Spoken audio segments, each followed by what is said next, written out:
The clouds gathered like a bruise over the New Mexico territory as Lillian Sawyer clutched her 3-month-old daughter against her chest, the rushing water of the Rio Grande already at her knees.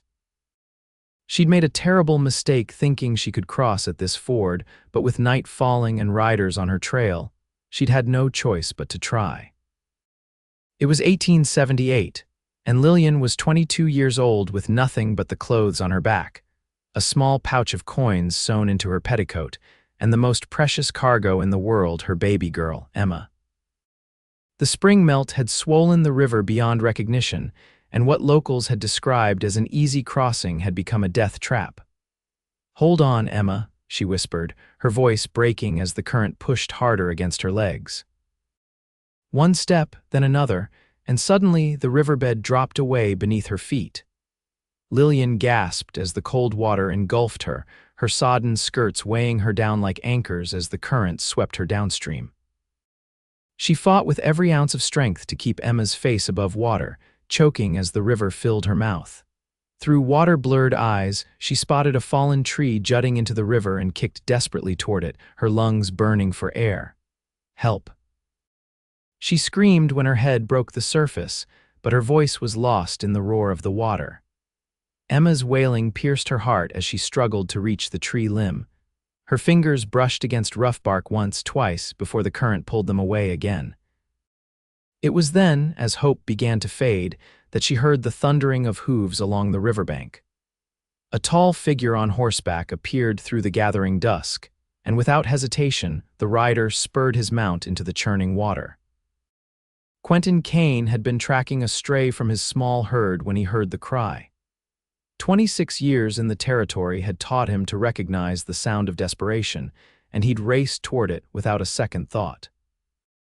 Now, as he guided his horse into the roiling current, he spotted a woman and what appeared to be a bundle in her arms being swept downstream. "Hold on," he shouted, urging his horse deeper. The stallion fought against the current as Quentin calculated his approach. When they drew close enough, he slid from the saddle, keeping one hand firmly wrapped in the horse's mane while reaching out with the other. "Grab my hand." Lillian saw the outstretched hand and with her last reserves of strength lunged toward it. Their fingers connected and his grip closed around her wrist like iron.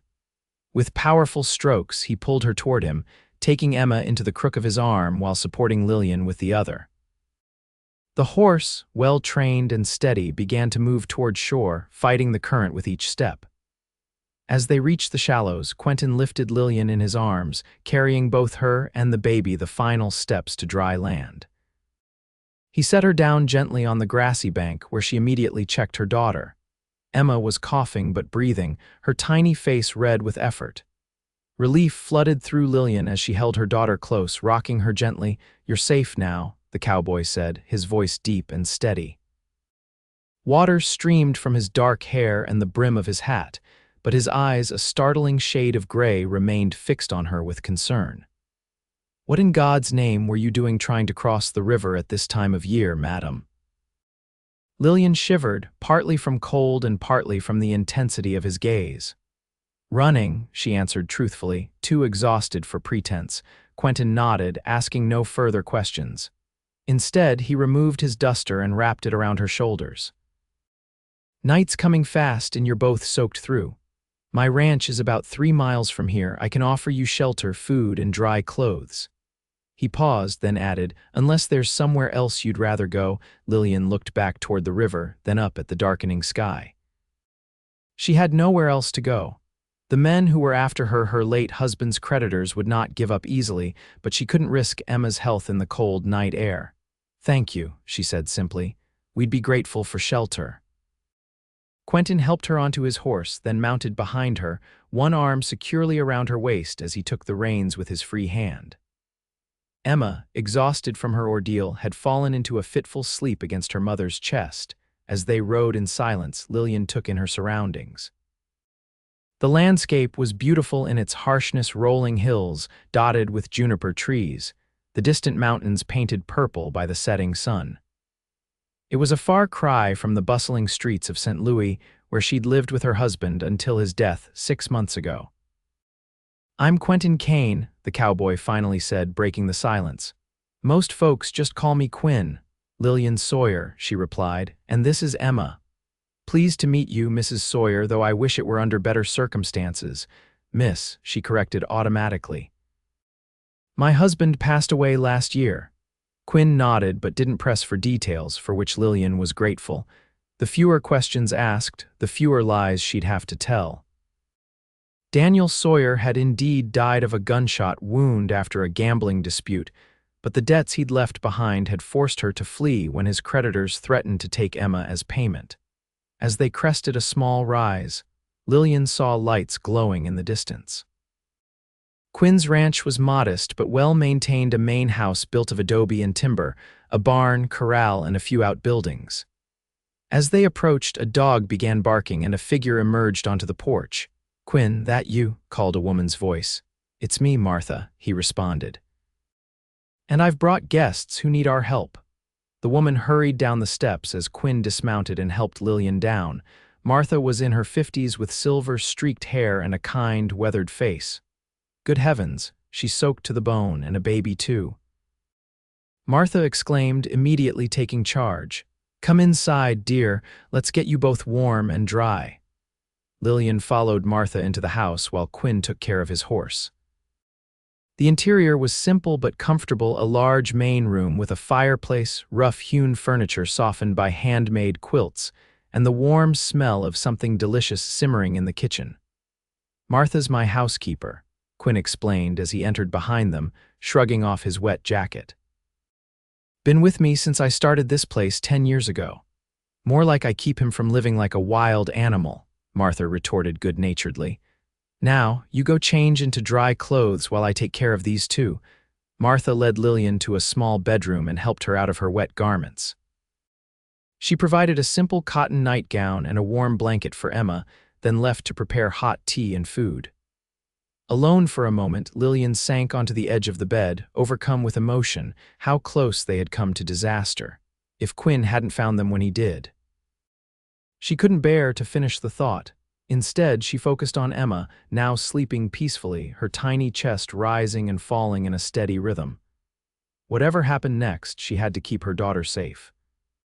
When she emerged from the bedroom, dressed in the borrowed nightgown with a shawl wrapped around her shoulders and Emma in her arms, Quinn was seated at the table. He'd changed into dry clothes, a simple cotton shirt and denims, and his dark hair was still damp, curling slightly at the nape of his neck. He stood when she entered, an old-fashioned courtesy that surprised her. "Please sit," he said, gesturing to a chair. "Martha's made stew." Lillian sat, balancing Emma in one arm while Martha placed a steaming bowl before her. The rich aroma made her stomach growl, reminding her that she hadn't eaten since morning. "Thank you," she said, meaning it for more than just the food. "I don't know how to repay your kindness." "No need," Quinn replied, his expression serious. Anyone would have done the same, but Lillian knew that wasn't true. In her experience, people rarely offered help without expecting something in return. As they ate, Quinn asked few questions, seeming to sense her reluctance to share her story. Instead, he told her about his ranch, the small herd of cattle he maintained, the two hands who worked for him but were currently in town for supplies, and his hopes to expand if the railroad came through as rumored. "It's not much," he admitted, "but it's mine, free and clear." There was pride in his voice, and Lillian found herself drawn to his quiet confidence. In the warm light of the oil lamps, she noticed details she'd missed before: the laugh lines around his eyes, the way his hands, rough from work, moved with surprising grace, the slight cleft in his chin partially hidden by stubble. When Emma began to fuss, Martha immediately offered to help. "May I?" she asked, holding out her arms. "It's been years since I've held a little one, but I raised 5 of my own." Hesitantly, Lillian handed Emma over, watching carefully as Martha cradled her with practiced ease, cooing softly. "She's beautiful," Martha said. "How old?" 3 months, Lillian answered. "She's all I have left." The words slipped out before she could stop them, and she saw Quinn's expression soften. "You're welcome to stay as long as you need," he said, "until you figure out your next steps." Gratitude washed over her, but caution quickly followed. That's very generous, but I wouldn't want to impose. Perhaps there's a town nearby where I could find work. Nearest town is Cimarron, about 15 miles west, Quinn replied. But jobs for a woman with a baby are scarce, especially this time of year. Martha handed Emma back to Lillian. Why not stay through the week at least? Give yourself time to recover and make plans. Quinn has more space than he knows what to do with. After a moment's consideration, Lillian nodded. A week would give her time to rest and figure out her next move. The men pursuing her would be looking along the main roads and in the towns, not at an isolated ranch. A week, then, she agreed, and I insist on earning my keep. Quinn's mouth quirked in a half-smile that transformed his serious face. I won't argue with that. Martha could use the help, especially with spring cleaning coming up. That night, as Lillian lay in the unfamiliar bed with Emma sleeping beside her, she listened to the sounds of the ranch settling for the night, the distant lowing of cattle, the occasional bark of the dog, the creak of the house as it cooled. For the first time in months, she felt something close to peace. But peace, she had learned, was often fleeting. The next morning, Lillian woke to sunlight streaming through the window and the smell of coffee and bacon. Emma was already awake, gurgling and kicking her feet in the air. Lillian leaned over to kiss her daughter's forehead, breathing in her sweet scent. "Good morning, my love," she whispered. "We made it through another night." She dressed quickly in clothes. Martha had provided a simple cotton dress that was slightly large but clean and serviceable, and went to find her hosts. Quinn was already gone, Martha informed her, out checking the herd. The spring calving season was in full swing, and every day brought new additions to the ranch. "That man rises before the birds," Martha said, placing a plate of eggs and bacon before Lillian. "Been that way since I've known him, doesn't know the meaning of rest. Has he always been a rancher?" Lillian asked, curious about the man who had saved their lives. Martha shook her head. "Quinn came west after the war, fought for the Union, though he doesn't talk about it much. Tried his hand at mining for a spell, then worked cattle drives until he saved enough to buy this land." She smiled fondly. "Built most of this house himself, too." "No family?" The question slipped out before Lillian could stop herself. "None living," Martha replied, her expression turning somber. "Had a brother who came west with him, but lost him to typhoid some years back." "Parents died before the war." She hesitated, then added, "There was a young lady in town he was sweet on about 3 years ago, but she chose a merchant instead. Safer life, I suppose." Lillian nodded, understanding all too well the appeal of security. Hadn't she married Daniel partly for that reason? A respectable businessman with a promising future, or so she'd thought, until his gambling debts began to mount. After breakfast, Lillian insisted on helping Martha with the household chores. Her hands were soft, unused to manual labor after years of comfortable living, but she was a quick learner. By midday, she had mastered the rhythm of churning butter and was helping Martha hang laundry on the line outside.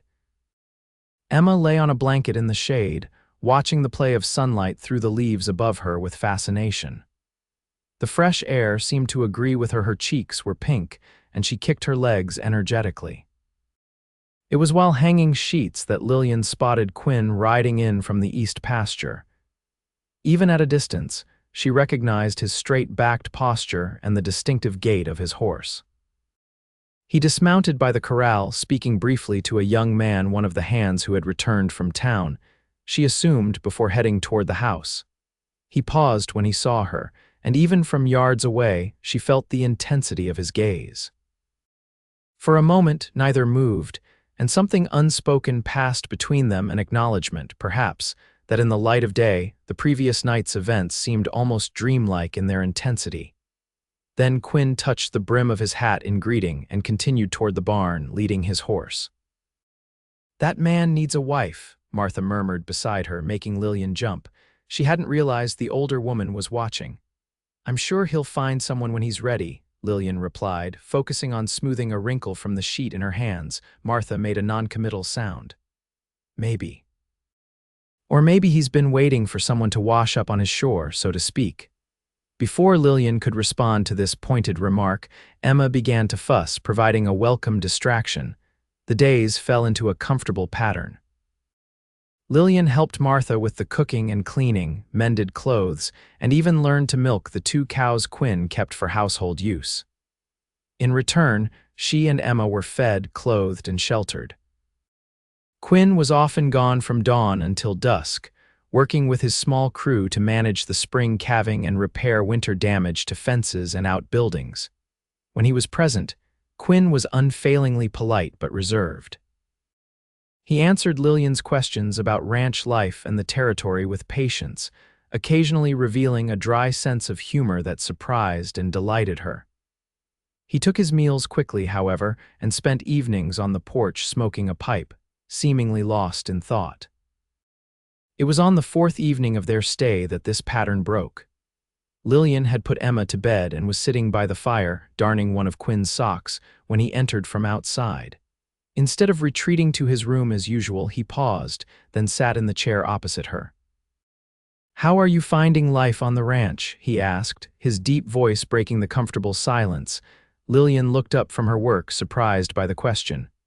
"It's peaceful," she answered honestly, "different from city life, but in a good way." Quinn nodded, watching the fire's reflection dance in her eyes. "Martha says you've taken to ranch work like a duck to water." A small smile tugged at her lips. "Martha is too kind. I still have much to learn." They sat in silence for a moment before Quinn spoke again. "The week is nearly up," he observed, his tone neutral. "Have you decided what you'll do next?" The question sent a jolt of anxiety through Lillian.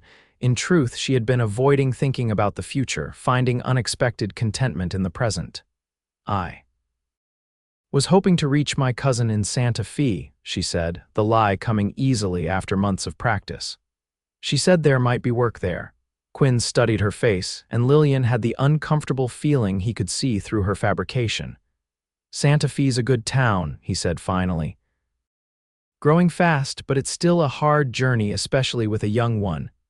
"We've managed so far," she said, lifting her chin slightly. "That you have."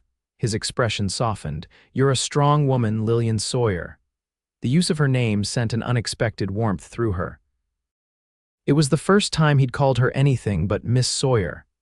"Quinn," she began, setting aside her darning, "I want to thank you properly, not just for saving our lives, but for this." She gestured around the room, "for giving us safety when we needed it most." He looked uncomfortable with her gratitude. "Anyone would have." "No," she interrupted gently. "Not anyone would have done what you did. Most would have looked the other way, especially knowing I was running from something." Quinn's eyes met hers, steady and searching. "Are you in danger, Lillian?" The question hung in the air between them, an invitation to trust. For a moment, she considered telling him everything about Daniel's gambling, the debts, the men who had threatened to take Emma as payment, but fear held her tongue. "Not anymore," she said instead. "Not here." He seemed to understand what she wasn't saying. "You can stay longer if you need to. No one will come looking for you here." Relief washed over her, followed quickly by suspicion. Why would you offer that to a stranger? Quinn was quiet for so long that Lillian thought he might not answer. When he did, his voice was low and resonant with feeling. "Because I know what it's like to be running with nowhere to go." He looked into the fire, his profile strong against the dancing light. "After the war, I couldn't go home. Too many ghosts, too many memories. I drifted until I found this place." His eyes returned to hers. "Sometimes people need a place to stop running." The simple honesty of his words moved her deeply. Without thinking, Lillian reached across the space between them and laid her hand on his. His skin was warm and rough beneath her fingers. "Thank you," she said again, her voice barely above a whisper. Quinn looked down at their hands, then slowly turned his palm upward to clasp hers. For a long moment they sat connected by that simple touch, something unspoken passing between them. Then Emma's cry broke the silence and Lillian withdrew her hand, rising quickly. "I should check on her." Quinn nodded, also standing. "Of course." As she moved toward the bedroom, he called after her softly. "Lillian," she paused, looking back, "think about staying. At least until you're sure of your next step." She nodded, unable to trust her voice, and slipped away to tend to her daughter. In the darkness of the bedroom, as she rocked Emma back to sleep, Lillian allowed herself to consider his offer. To stay would be to risk forming attachments, to risk being found. But to leave would be to face an uncertain future alone again. For the first time in months, the thought of running no longer seemed like the only option. The next morning brought unexpected visitors to the ranch. Lillian was hanging laundry when she heard the sound of approaching horses. Instinctively, she gathered Emma from her blanket and retreated toward the house, her heart racing. 3 riders approached the main house, dust rising from their horses' hooves. From the porch, she could see Quinn walking out to meet them, his posture alert but not alarmed. These were expected visitors then. Martha appeared beside her, wiping her hands on her apron. "That'll be Sheriff Donovan and his deputies," she explained. "They ride out once a month or so to check on the outlying ranches." Lillian's grip on Emma tightened. Law enforcement was the last thing she wanted to encounter. "Perhaps I should," she began, but it was too late to retreat. Quinn was already gesturing toward the house and the 3 men were dismounting. "Miss Sawyer," Quinn called, "come meet our visitors." Taking a deep breath, Lillian descended the porch steps, holding Emma close. She arranged her features into what she hoped was a pleasant, unremarkable expression. Sheriff Donovan was a tall man with a salt and pepper mustache and keen eyes that missed nothing. His deputies were younger, one fresh-faced and eager, the other weathered with a lazy smile that didn't reach his eyes. "Miss Sawyer," Quinn said formally, "this is Sheriff Donovan from Cimarron. Sheriff, Miss Lillian Sawyer and her daughter Emma, they're my guests." "Madam," the sheriff said, touching the brim of his hat, "pleasure to meet you." "Likewise, Sheriff," Lillian replied, hoping her voice didn't betray her nervousness. "Miss Sawyer had a mishap crossing the river last week," Quinn explained. "I happened to be riding by and was able to help. She's staying with us until she's ready to continue her journey." The sheriff nodded, his eyes lingering on Lillian's face a moment longer than necessary. "That's so. Where you headed, if you don't mind my asking?" "Santa Fe," she answered, the lie coming more easily with repetition. "My cousin lives there." "Long journey for a lady alone with a young one," the sheriff observed, "especially these days." "Oh," Lillian tried to keep her tone casual. "Is there trouble in the territory?" the lazy-eyed deputy snorted. "When isn't there?" "But there's been reports of a gang working the Santa Fe trail. Robbing travelers, mostly, but they don't much care if they leave survivors." Lillian felt the blood drain from her face. Quinn must have noticed because he quickly changed the subject. "What brings you out this way, Sheriff?" "Not just a social call, I'd wager." Sheriff Donovan shook his head. "Got reports of cattle rustling over at the Peterson place. Thought I'd warn the other ranchers to keep an eye out." He glanced toward Lillian. "Also been asked to keep an eye out for a young woman and her child. Seems she ran off with some money that didn't belong to her." Lillian's heart nearly stopped. This was it, they had found her. But before she could speak, Quinn stepped slightly in front of her, as if shielding her from the sheriff's scrutiny. "That right," he said, his tone casual. "What's this woman look like?" "Red-headed, according to the wire. Irish, by the name of O'Malley. Baby's supposed to be about 6 months old." Relief made Lillian's knees weak. They weren't looking for her after all, at least not yet. "Haven't seen anyone matching that description," Quinn said. "But we'll keep an eye out." The sheriff nodded, apparently satisfied. "Well, we won't keep you. Just wanted to give you the warning about the rustlers." After a few more minutes of conversation about local matters, the sheriff and his deputies mounted up and rode away. Lillian waited until they were out of sight before letting out the breath she'd been holding. "Are you all right?" Quinn asked, concern evident in his voice. "Yes, I just don't care for law enforcement," she admitted. It wasn't entirely a lie. Quinn studied her face for a moment, then nodded. "Come on inside. Martha's made lemonade." As they walked toward the house, Quinn's hand brushed against the small of her back, a brief, reassuring touch that steadied her more than he could know. Later that evening, after Emma was asleep, Lillian found Quinn on the porch, smoking his pipe and gazing at the stars. Without invitation, she sat beside him on the bench. "The sheriff wasn't looking for me," she said quietly, "but someone else might be." Quinn turned to look at her, his expression unreadable in the dim light. "I figured as much. I'm not a thief," she said quickly. "At least, not in the way you might think." He waited, giving her space to continue or not as she chose. My husband, Daniel, was a businessman in St. Louis.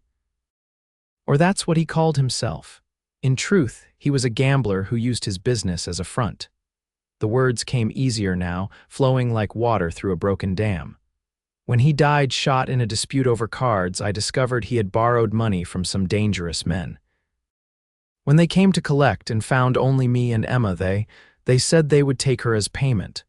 Quinn's intake of breath was sharp in the quiet night. "So you ran," he said, not a question but a statement of understanding. Lillian nodded. "I took what little money I had saved and what I could get for my wedding ring. It wasn't enough to pay the debt, but it was enough to get us west." She looked down at her hands. "I've been running for 3 months now, and these men, they're still looking for you." "I don't know," she admitted. "They might have given up, or they might not." Quinn was quiet for a long moment, tapping his pipe against the porch railing to empty it. When he finally spoke, his voice was firm with conviction. "Stay here, Lillian, stay with us." She turned to face him fully. "Quinn, I can't ask that of you." "If they find me here, let them come," he interrupted, a steely edge to his voice that she hadn't heard before. "This is my land. No one threatens a woman and child on my land." The fierceness of his protection moved her deeply. For months she had been alone, relying solely on her own wits and courage. The thought of having someone stand beside her was almost overwhelming. "I don't want to bring trouble to your door," she whispered. Quinn reached out, hesitated, then gently tucked a strand of hair behind her ear, his calloused fingers lingering against her cheek. "Lillian," he said softly, "you and Emma aren't trouble. He seemed to search for the right words. "You've brought something back to this place. Something I didn't realize was missing." Her heart fluttered in her chest like a captured bird. "What do you mean?" Instead of answering, Quinn leaned forward and brushed his lips against hers, a kiss so gentle and questioning that it brought tears to her eyes. When he pulled back, his expression was uncertain, as if he'd surprised himself as much as her. "I'm sorry," he began, but Lillian shook her head, silencing him. "Don't be," she whispered, and this time she was the one who leaned forward, her lips meeting his with greater certainty. The kiss deepened, his hand cupping her face with exquisite gentleness. When they finally broke apart, both were breathing unsteadily, and Quinn's eyes held a warmth she'd never seen before. "Stay," he said again, his voice rough with emotion. "Not just because it's safer, but because I want you to, both of you." Lillian's mind raced with possibilities and fears. To stay would be to hope for a future here with this man who had already risked much for her and Emma. It would mean believing that her past wouldn't catch up to her, that she could build something new from the ashes of her old life. "I need time," she said finally. "To be sure," Quinn nodded, understanding in his eyes. "Take all the time you need, I'm not going anywhere." That night, Lillian lay awake long after Emma had fallen asleep, her thoughts a whirlwind of hope and fear. Quinn's kiss had awakened feelings she'd thought buried with her husband, not the desperate infatuation she'd felt for Daniel, but something deeper, more solid. Something built on respect and gratitude and a growing affection. Could she trust it? Could she trust him? More importantly, could she trust herself to make the right choice this time? As spring gave way to early summer, Lillian found herself settling deeper into life at the ranch. The week she had initially agreed to stay stretched into a month, then 2. She learned to ride, to help with the cattle, to tend the kitchen garden that Martha had neglected in recent years. Emma thrived in the clean air and sunshine, growing stronger by the day. She began to roll over, to reach for objects with increasing coordination, to laugh a sound that brought joy to everyone who heard it. Quinn was patient, never pressing Lillian for a decision about staying permanently. But his actions spoke volumes, the way he built a cradle for Emma from wood he'd been saving for years. The gentle guidance he offered as Lillian learned ranch skills. The quiet conversations they shared in the evenings after Martha had gone to bed. They kissed sometimes, in those quiet moments, tentative explorations that never went further, but left both of them breathless with possibility. It was a careful courtship, respectful of Lillian's recent widowhood and the uncertainty of her situation. And then, on a hot July day when the air was heavy with the promise of a thunderstorm, the past caught up to them. Lillian was alone at the ranch house, Quinn and his hands having ridden out at dawn to move the herd to fresh pasture. Martha had gone into town for supplies. Emma was napping, and Lillian was kneading bread dough when she heard horses approach. Wiping her hands on her apron, she went to the window, expecting to see Quinn returning early. Instead, she saw 3 unfamiliar men riding up to the house. Something about their demeanor, the way they sat their horses, the deliberate pace of their approach sent a chill of recognition through her. One of them she knew Samuel Tate, her husband's former business partner and chief creditor. The other 2 were strangers, but their hard faces told her all she needed to know about their purpose. For a moment, Lillian froze in panic. Then, instinct taking over, she rushed to the bedroom where Emma slept. There was no time to gather their belongings, no time for anything but escape. Scooping Emma into her arms, she slipped out the back door just as she heard boots on the front porch. The barn was her only hope. Quinn kept a small buggy there. If she could hitch up the mare quickly enough, she might escape, but she'd barely made it halfway across the yard when a voice called out. "Mrs. Sawyer, we see you there." Lillian broke into a run, Emma wailing in protest at the sudden movement. She made it to the barn and slammed the heavy door behind her, dropping the wooden bar into place. It wouldn't hold them for long, but it might give her time to think. The mare whickered nervously in her stall as Lillian frantically looked around for options. The buggy would take too long to prepare. A saddle then, but she'd never managed to saddle a horse by herself, especially not with Emma in her arms. Outside, she could hear the men approaching the barn, their voices low and threatening. "Mrs. Sawyer," called Tate, his voice falsely pleasant, "there's no need for this unpleasantness. We just want what's owed to us." "You have no claim on me or my child," Lillian shouted back, her voice steadier than she felt. "Your husband borrowed a considerable sum, madam. That debt didn't die with him." "I have nothing to give you." There was a pause, then a thud as something heavy hit the barn door. They were trying to break in. Lillian looked around desperately. The back of the barn opened onto the corral, but beyond that was open country, nowhere to hide. If she fled on foot, they would easily overtake her. But staying meant facing men who had already threatened to take her child. Another thud and the door shuddered in its frame. Emma was crying in earnest now, frightened by the noise and her mother's fear. "Shh, sweet girl," Lillian whispered, rocking her gently. "It's going to be all right." A third impact and the bar began to splinter. In seconds, they would be through. Lillian backed toward the rear of the barn, looking frantically for a weapon, anything she could use to defend herself and Emma. Then, above the sound of Emma's cries and the assault on the door, came the thunder of approaching hooves, many horses, moving fast. For a moment, Lillian's heart sank further, thinking Tate had brought reinforcements. Then she heard a voice that made hope surge through her. "What the hell is going on here, Quinn?" And from the sound of it, he wasn't alone.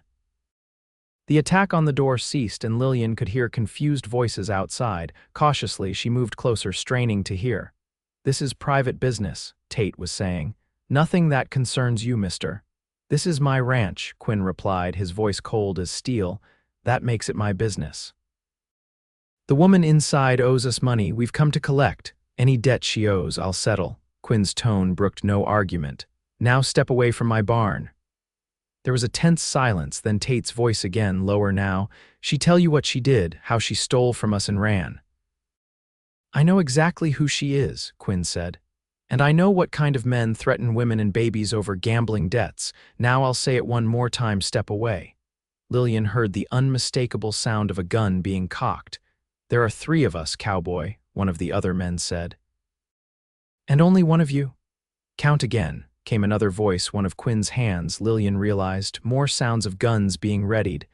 Lillian clutched Emma tighter, terrified that violence would erupt.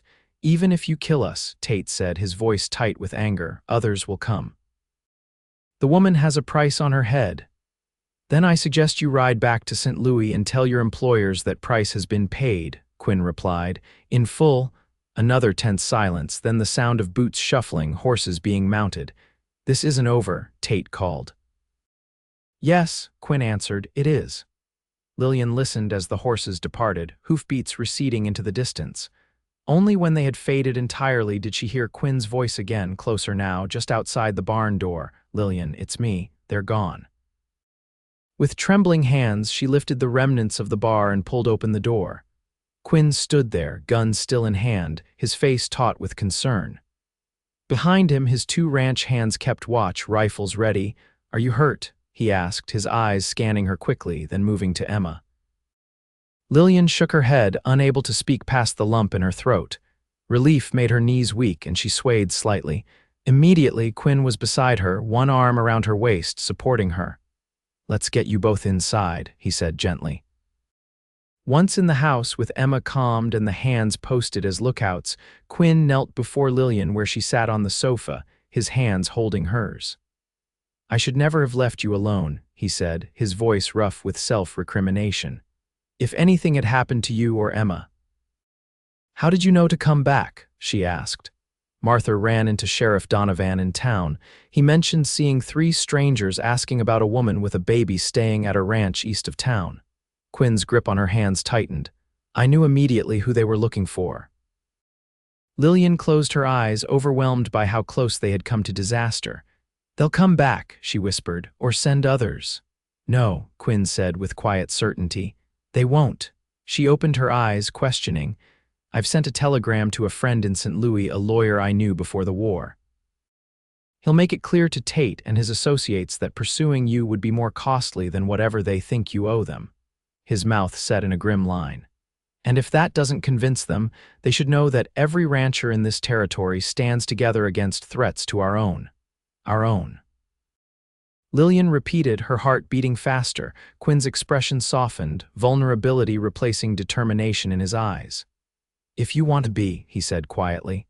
"I meant what I said before, Lillian. I want you and Emma to stay, not just for now, but for good." "Quinn, I love you," he interrupted, the words rushing out as if he'd held them back too long. "I know it's fast, and I know you have every reason to be cautious, but I've never been more certain of anything in my life. I love you, and I love Emma as if she were my own." Tears filled Lillian's eyes, spilling over onto her cheeks. "I'm afraid," she admitted. "Not of you, but of hoping again, of believing I can have something good and not lose it." Quinn reached up to brush away her tears with gentle fingers. "I can't promise nothing bad will ever happen," he said honestly. "But I can promise that whatever comes, you won't face it alone anymore. You and Emma will have me always."